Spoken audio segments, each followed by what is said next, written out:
Evangelho segundo Marcos, capítulo 5. O primeiro versículo diz assim a palavra do Senhor. E chegaram à outra banda do mar, a província dos Gadarenos. E saindo ele do barco, lhe saiu logo ao seu encontro dos sepulcros um homem com espírito imundo. Este homem, nos versículos abaixo, é descrito o seu estado degradado. Provavelmente seria assim o ser humano deixado a merecer sob o domínio de Satanás. A degradação é resultado natural do pecado. Mas a história deste homem muda completamente após o encontro com Jesus. Este homem que vivia nos sepulcros, este homem que de dia e de noite clamava pelas montanhas, esse homem que não tinha sossego, ele encontra-se com Jesus. Eu posso imaginar que Jesus, percorrendo quilômetros, saindo de Cafarnaum até a cidade dos Gadarenos, atravessando o mar da Galileia, provavelmente o alvo que ele tinha era libertar este homem. Primeiro elemento, a salvação sempre é a iniciativa divina e não humana. Deus precisou ir atrás deste homem para que este homem experimentasse a libertação e a salvação que nós precisamos.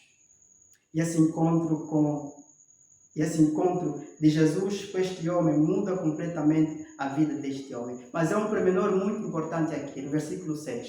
O versículo 6 diz: e quando viu Jesus ao longe, perceba, correu e adorou o homem.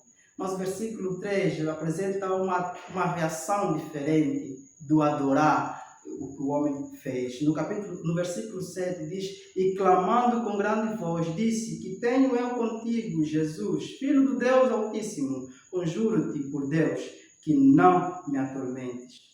Essa afirmação da parte dos demônios provavelmente é uma resposta não respondida no capítulo 4, no último versículo. Quem é esse que até o mar e os ventos lhe obedecem? Esse é o Filho de Deus Altíssimo, os demônios declararam.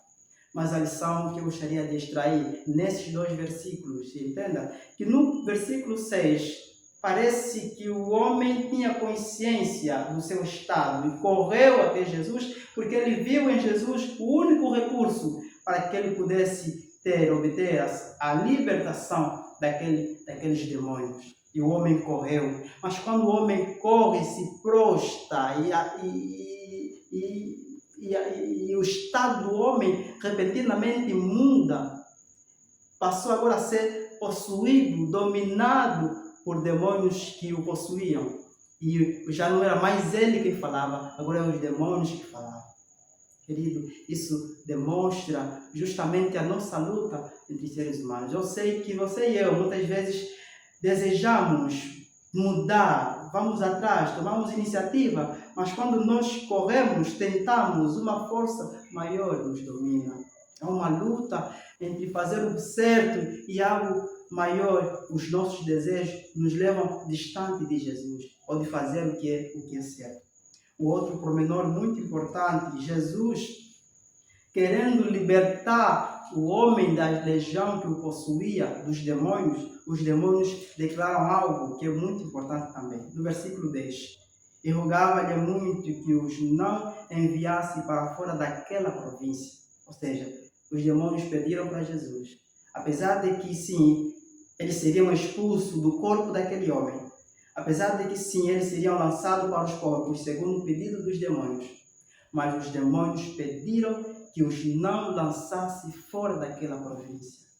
Eu posso imaginar que provavelmente estes demônios sentiam-se aconchegados naquela província. É como se a província era um lugar favorável, era um lugar acomodável, eles se sentiam à vontade ali. Querido, é justamente assim quando Jesus não está na nossa vida. Justamente assim quando Jesus não está na nossa família. A nossa casa, a nossa vida torna-se um lugar favorável para os demônios, torna-se um lugar apropriado para eles. Eles sentem-se acomodados quando nós expulsamos Jesus da nossa vida, quando não há oração na nossa vida, na nossa família, quando não há meditação, quando não há estudo da palavra de Deus. O outro elemento muito importante, os demônios fizeram a Jesus um pedido: lança-nos naqueles porcos. O cenário, imagine comigo, Jesus aqui com o homem gadareno. ou possuído por demônios. E no outro lado estava um grupo de pastores. Apesar de estando na montanha, estava um grupo de pastores que apacentavam as ovelhas. E os demônios pediram que os lançasse naquelas ovelhas. Eu quero acreditar que o pedido dos demônios não era para favorecer a ação de Jesus naquele lugar, mas era para comprometer a ação de Jesus naquele lugar. Porque Jesus não tinha só como alvo o homem possuído, mas ele tinha também como alvo aquele grupo de pastores. Jesus queria, com a ação de libertar o homem possesso dos demônios, queria também alcançar aquele grupo de pastores. Mas o pedido dos demônios tinha uma intenção, tinha uma finalidade de comprometer a ação de Jesus naquele lugar, desviando a atenção dos pastores de Jesus. Mas a pergunta que não se cala, por que Jesus, então, atendeu ao pedido dos demônios, sendo que isso comprometeria a sua ação naquele lugar, desviaria a atenção daqueles pastores de Jesus? Querido, Jesus também tinha um objetivo. Provavelmente, apesar disso, do pedido dos demônios comprometer a ação de Jesus naquele lugar, mas Jesus também queria alcançar os pastores. Eu posso dizer que o coração dos pastores estava nas ovelhas. Mas há um texto muito importante na Bíblia. Jesus fala assim, lá em Mateus, que se teu olho te faz pecar, arranca-o.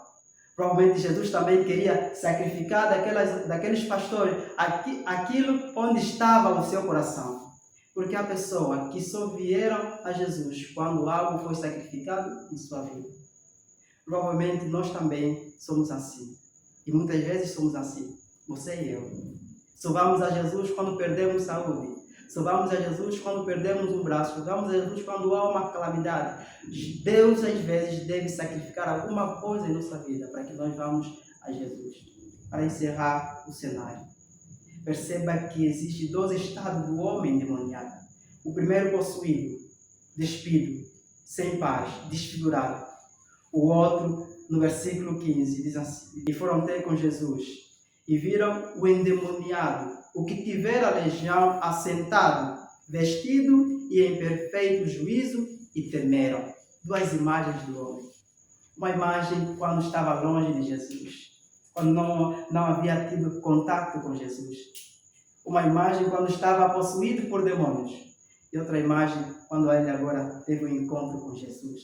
Querido, a obra de Satanás é manifesta na primeira imagem. É assim que Satanás fará com toda criatura que está sob o seu domínio. E é assim também que Deus faz com toda criatura que decide submeter à sua vontade. Deus restaura a sua imagem perdida.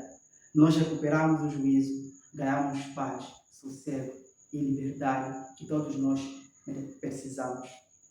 Mas por outro lado também, entenda que os porcos aos quais os demônios foram lançados, eles morreram, justamente a finalidade de Satanás. E seria assim com o homem possuído. No final de tudo, a ação de Satanás leva à morte. Que Deus abençoe e que esta meditação possa edificar ricamente a sua vida.